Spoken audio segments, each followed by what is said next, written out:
clean it up. I want to talk to you about the Epstein case. I have worked on this for years, trying to get those records of who flew on Epstein's plane and who helped him build this international human trafficking, sex trafficking ring. Now, earlier I urged then Chairman Durbin to subpoena those records, and I ended up being blocked by Senator Blackburn. Thank you, Mr. Chairman. And Mr. Patel, there is absolutely no doubt that you have the experience and the expertise to lead the FBI, and we welcome you here today. We are pleased that you are here. I've been listening to my colleagues across the dais and listening to their questions, and it has led me to one thing. Why are the Democrats so afraid of you? I don't know, Senator. You'd have to ask them.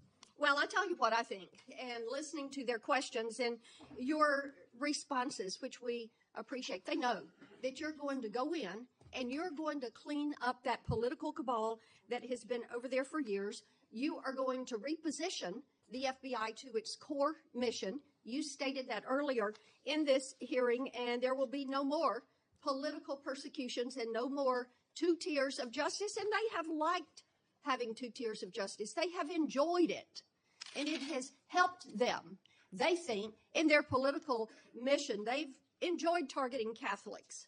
They've enjoyed targeting parents. But the American people have said they want no more of that. And our colleagues know you're going to clean it up. I want to talk to you about the Epstein case. I have worked on this for years, trying to get those records of who flew on Epstein's plane and who helped him build this international human trafficking, sex trafficking ring. Now, earlier I urged then Chairman Durbin to subpoena those records, and I ended up being blocked by Senator Durbin and Christopher Wray. They stonewalled on this, and I know that breaking up these trafficking rings is important to President Trump. So will you work with me on this issue so we know who worked with Jeffrey Epstein in building these sex trafficking rings? Absolutely, Senator. Child sex trafficking has no place in the United States of America, and I will do everything, if confirmed as FBI director, to make sure the American public knows the full weight of what happened in the past and how we are going to countermand missing children and exploited children going forward. Thank you for that. I do want to touch on the political persecution. I find it so interesting that they feel like you would carry out political persecution. Your parents are with us today. They fled Uganda and persecution from Idi Amin.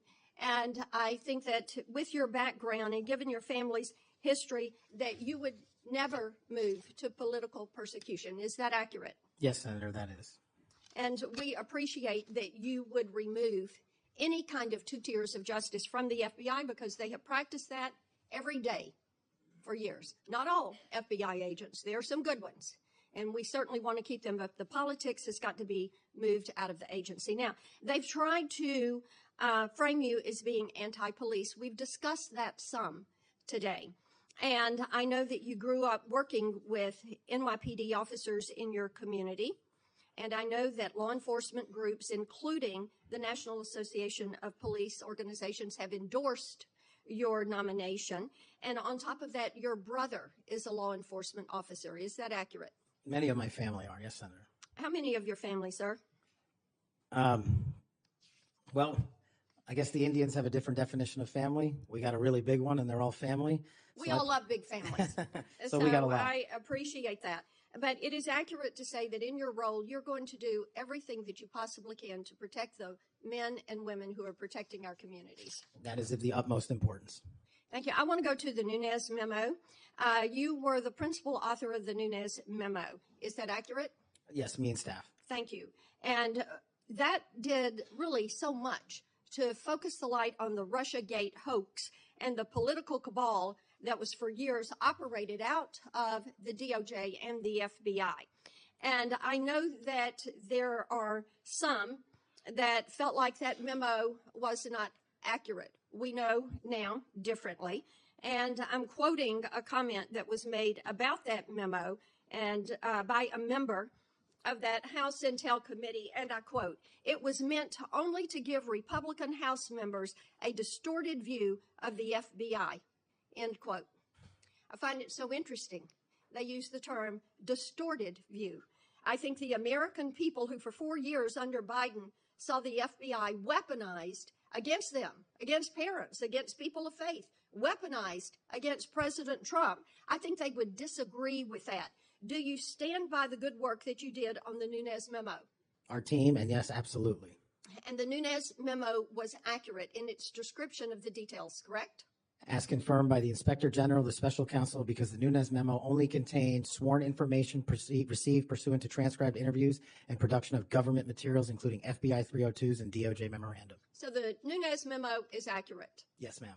Thank you for that. In your new role as director, how will you work to root out 2 tiers of justice at the FBI? The same way I have always done so, ma'am, with the utmost fidelity to the Constitution and integrity to law enforcement. Government must allow those who are privileged to serve to execute their law enforcement duties fully, but at the same time, the American people deserve accountability inwards to government, to any of those who violate that sacred trust. And as you prepare to take this new role, what are the top areas of concern for you as we look at our national security? The top areas when it comes to national security, ma'am, have remained unchanged, and the threat dynamic has increased. It's thwarting terrorist activities and terrorist attacks here and overseas against our citizens and our allies. And it also includes CCP espionage, which is running rampant these last 5 years through our country, including our cyber infrastructure and our agricultural properties. And it also includes taking on Iran, the #1 state sponsor of terror, and any other adversary that wishes to harm America. Thank you. I look forward to a yes vote on your confirmation. Thank you, Mr. Chairman. Mr. Chairman. Senator Padilla. Mr. Chairman. Yes. Since the senator from Tennessee. The moment that just happened is this exact moment where Senator Marsha Blackburn turned the hearing and focused it like a laser into the question of real power, real accountability, and the darkest unresolved government secrecy battle of our era, Epstein. She did not wander. She did not hedge. She said it directly to Kash Patel's face. I want to talk to you about the Epstein case. And she said it after stating, in plain language, that Democrats on this committee are afraid of what Patel would do at FBI if confirmed, because he would take apart the political cabal she believes has not only infested the Bureau, but weaponized it. She names motive. She names institutional incentives. She names who benefits when cases don't get pursued to the bottom. And then she names Epstein. She names flight logs. She names the network. She names the people who assisted him in building the trafficking operation.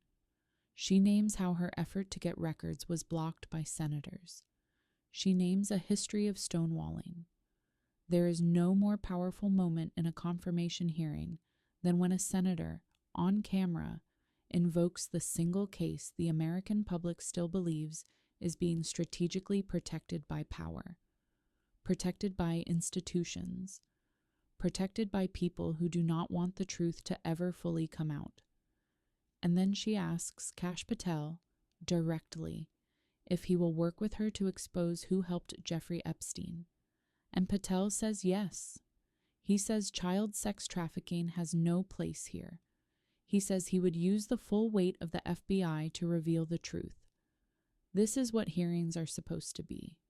Not performance, not theater, not stylized ideological combat, but the moment where someone who may control an entire federal law enforcement agency commits, on the record, to expose the most protected, most shielded, most institutionally inconvenient criminal network of our generation. This is where government is not about partisan alignment anymore. It is about the nerve system of justice itself, because the Epstein system, whatever the full truth of its scale and its participants, is the perfect symbolic object of how corruption actually operates at the elite level. Epstein was not simply one man. He was a node, a hub.